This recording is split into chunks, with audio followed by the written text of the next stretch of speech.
instill some sanity into the traffic situation in Freetown. But he discovered that it's a danger to run when your bosses at central government are walking.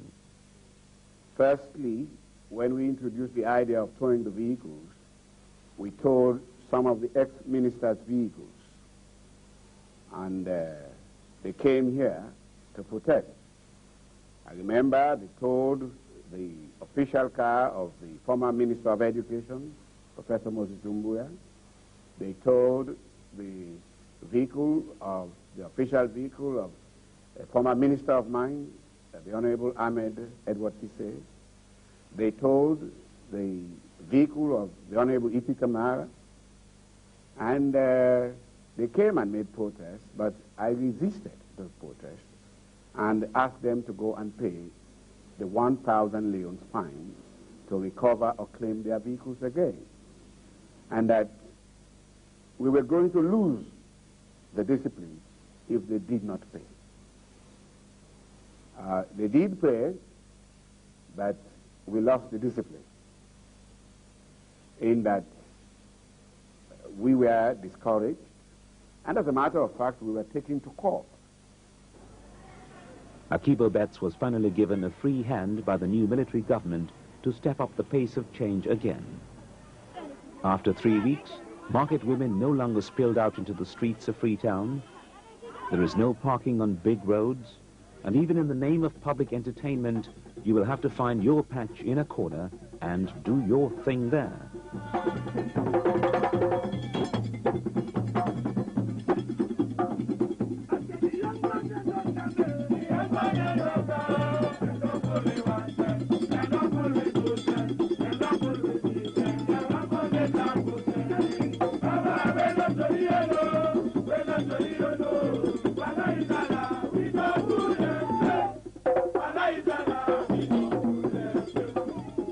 Now, if one of these jolly revelers, this man, collapses, where do you take him for treatment? Well, let's find out. This is Cornet Hospital, the biggest and supposedly the most advanced in Sierra Leone. Most of its doctors were trained in the West, and they are used to modern standards of practice. Today, they are overflowing with frustration. Documents have been unearthed showing details of contract after contract awarded to companies and agents by the Momo government for the development of the health service in Sierra Leone. But the story here is one of inaction and neglect by the government and a combination of anger and resignation by health workers. Our man with the musical group, if he had collapsed, would have had to come here in a taxi. There are no ambulances in Sierra Leone, none. If his condition was extremely serious and the taxi hit the rush hour, he would die before reaching hospital. His body would have been taken here to the mortuary. If his family wanted to take his body away against the hospital's advice, no problem. The mortuary was unmanned when we filmed it. The door was unlocked. There were flies in the room, which meant the cooling system wasn't working properly. If our man didn't die, but his injury needed surgery, he would have had to be rushed here. Dr. Ivan Johnson Taylor, who's chipping away there at another patient's infected bone, might have had to operate. This surgeon cannot disguise his anger at what has been going on in Sierra Leone's health service. Had to work against all odds, even operating with torchlights, power failure, water shortages, and so on and so forth. Even the air conditioning in the theater is non-functioning at the moment. So you could imagine operating in the theater 30 degrees centigrade plus. Well, it's just killing. There's been a lot of awareness amongst the community, locally as well as internationally. We've been getting letters from people asking us about what else they could give. But their main concern was that it goes through the right channel and everything that is donated is accounted for. Their main stress has been accountability. And has that been a problem in the past? Well, it has been a problem in the past, as I said, because a lot of gifts that were given to the country were made into personal property, you see. But now, just after the revolution 2 weeks ago, we've started seeing new changes. Thanks God. Has electricity been cut during an operation? Many times, times without number. My generator is around the corner now, waiting for power cut any moment. You mean you get electric... My own personal generator. And you made this film, which was shown in Britain, about terrible conditions obtaining in this hospital. The film was later shown in Britain, and copies of that video were made available to people in Sierra Leone. The government people saw it. Now, how did the government respond to you after they saw that film? Of course, I mean, I had praises from the normal people and said, well, thank God, at least somebody has said it out. But you were expecting that a government, somebody has pointed out something that was wrong, could have at least called people with ideas. At least, I mean, someone me up and said, yes, well, how could we improve what you're criticizing? Because I'm part and parcel of this country. But on the contrary, nothing was done. I was faced with intimidation and all types of harassment, more or less. What kind of harassment? Well, like the then Minister of Health sending me out of our office. She was just rude to me. The new government has been in place. The military has come. They took over about 3-4 weeks ago. Have there been any noticeable changes since then? Oh, a lot of change. Lots and lots of change. Driving around Freetown alone, the stench that used to be there is all now gone. The congestion is all cleared up. It's even pleasant to drive in Freetown now. Rice, which people were hiding, it's all out now, free of sale. Free for sale to everybody, if you could afford it, at reasonable cost. It's a lot of change. I just wish them luck. And all I wish for them is guidance, guidance. The right people to guide them in the right direction so that this country would really be the Athens as it used to be. This is the intensive care unit at Connaught Hospital. And he hasn't got any sedation. He should be on a respiratory machine. Yes. There is none. What else? Tracheostomy. Tracheostomy. What's that? That's a machine? Yes. Just an small operation. Oh. That's it. You should have a sort of puncture so that he could be able to breathe. So what's wrong with him? Oh, he's an accident victim. Road traffic accident victim. Yes. But why is he so thin? You can see his legs here. He looks undernourished. Or is this okay? It's okay now because it's started eating. Yes. So he's recovering? Yes, yes, quickly. This is the outpatients reception area.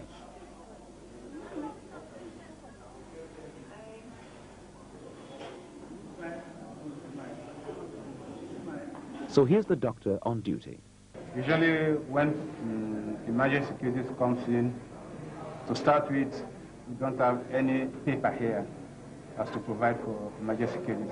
So usually we tell the patients to go and buy paper, a piece of paper. That's the paper that you're going to write on? This is the paper I'm going to write, I'm going to flag the patient. So the patient goes, he or she buys the paper, he or she comes to see the doctor, then I flag the patient. That's when you can write down what's wrong and on what medicine the patient needs? Yes. In every case when they come, do you give them free medicine? Well, no, there is no free medicine. They leave you. I mean, you have no idea what's going to happen to them, whether they get the drugs and leave or do they come back? Well, usually when they get the drugs, they come back so that the nurses can treat them. But if at all they don't get the drugs, or maybe they don't even have money to buy the drugs, then they won't come back. And I won't know what has happened to them. How does a doctor like you feel operating under these conditions? Because these are not the conditions under which you were trained. Yeah, you see, At any rate, I don't like this condition because before I left here to go and study, things were a little bit normal in this place. And when I was a small boy, we used to come here and they give us free drugs. But now when I came back, I found everything has gone over. Everything has become so difficult to get, and the salary scale is so small. My salary, even the salary I'm getting in a month cannot even afford me a bag of rice. I have a family, I have to care for them, I have to pay my rentage. How am I going to live? So this has been really difficult. So what has morale been like because of all these problems and that poor salary and all that, among doctors like you? Very low.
What would be your order of priorities if you had to list them? Well, virtually, I would say as an order of priority, everything is top priority because at the moment, when we consider the bed capacity in the hospital, that has to be improved. Presently, the state of the wards is in utter disrepair, and efforts are being made to rehabilitate 5 wards at the moment. So they are all closed down now, and we have to double up what has to be accommodated in 10 wards into 5 wards. So there's overcrowding? Definitely. At the moment, there's overcrowding.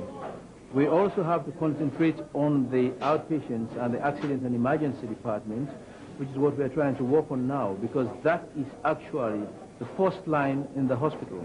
I wouldn't say that. I would say they're terrible. The conditions are terrible. Well, I have a worse word for it, but I wouldn't like to mention it in this program. Captain Valentine Strasser, the head of state, realizes the urgency and the enormity of the task facing his new government. So what would be your message to the international community at this time? We need urgent help. This is a country in distress. We are very poor. We cannot start without help. We don't have a solid base to start. We are only trying because of our commitment to development. But we need help, and we need capital inflows. We want to appeal to the donor organizations and donor institutions. We want to appeal to the international community in general to turn their attention to the situation going on in Sierra Leone.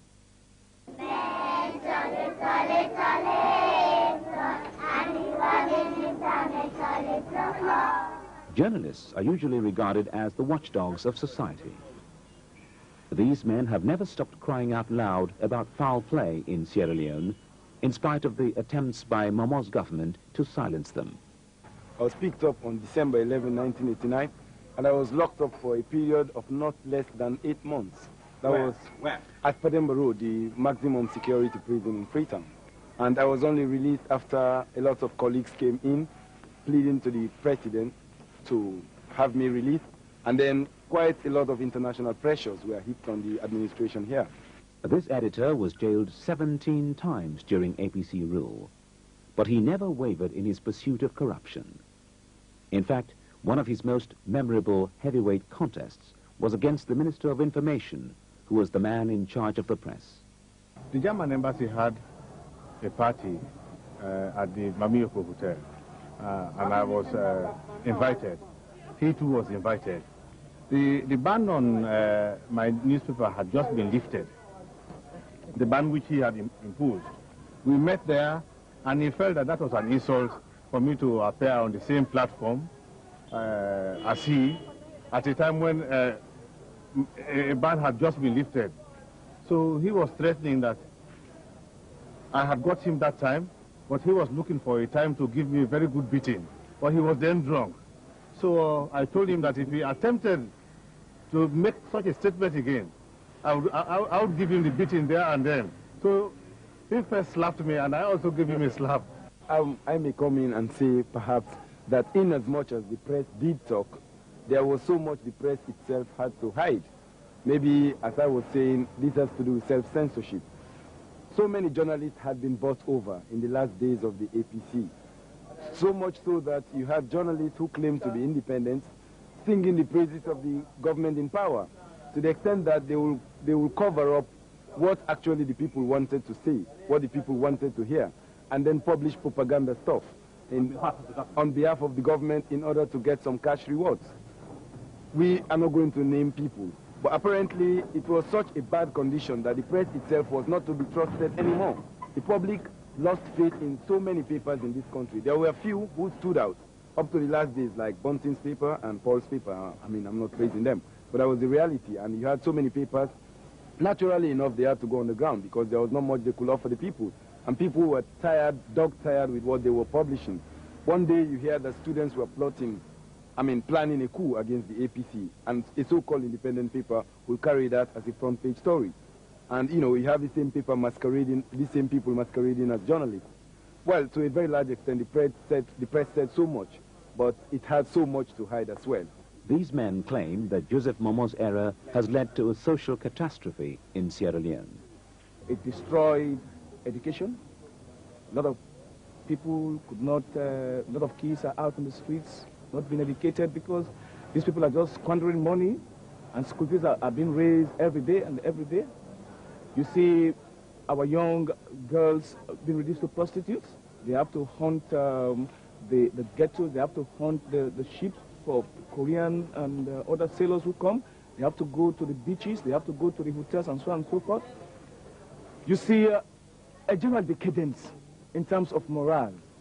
And that is why, even within a jiffy of the NPRC coming to power, I mean, we already know that the bank vaults are full of money. You go to the house of politicians, 60 million loans is taken from their homes. One of the biggest tests of public support for the young military rulers in Sierra Leone was a successful national cleaning campaign. Old women, young men, children, some say even dogs joined in. 100 miles away, in the provincial capital of Bo, this 15-year-old mountain of what the residents called APC rubbish was about to disappear. What you see here is the rubbish which have been gathered here for so many years, call it 10 to 15 years, untouched. It has been so long here, as you can see. Even vegetations have started growing over it for so many years. And when the new government has come into power, they have shown to us that there should be sanitary health situations for our people. I had had a lot of support from the community of Bo. All around the city of Bo, every household has cooperated so seriously by cleaning their environments, and we are so much satisfied with that we are also motivated to continue this bit of the exercise for them. I, as an individual, being the city father of Bo, feel so happy with our new change that we have got in Sierra Leone. And we pray and wish that God being their guide, they will be able to handle all our problems, because much has gone wrong in this country for so many years.